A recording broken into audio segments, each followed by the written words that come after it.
So one of the things that we thought was that we might like to try and develop children's oral language a little bit more and get parents and children working together at home in a very fun and kind of playful way. So we use story as the kind of the stimulus, if you like. So we provide parents with 5 storybooks over a 5-week period, and we ask parents to read stories to their children just for 5 minutes a night, every night for 5 nights a week.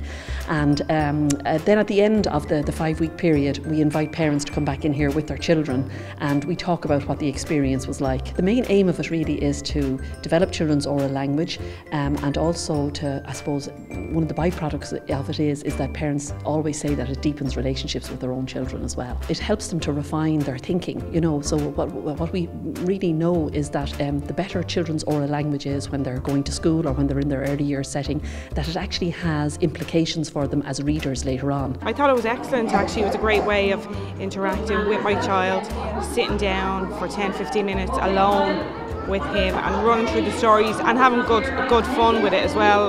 Yeah, I definitely saw a big improvement. He loved listening to the story, didn't you? And he enjoyed stories, and he picked books up, I think, quicker than he would have normally picked up books, and he seemed to enjoy them a little bit more. He also has a talent for acting, I think, because yeah, he wanted to act out the story and took on the character a lot, you know. So we learned a good bit about him now, I have to say, you know.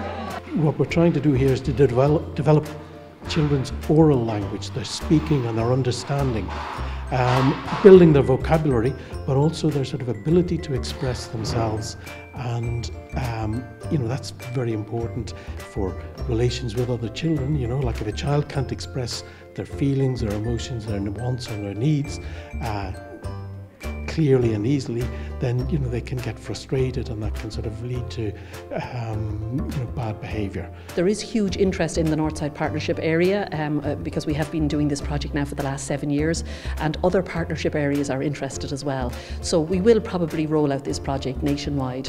My own PhD studies have been on this area, so I have kind of research evidence to show now that the project does work and that it's very beneficial in many, many different ways.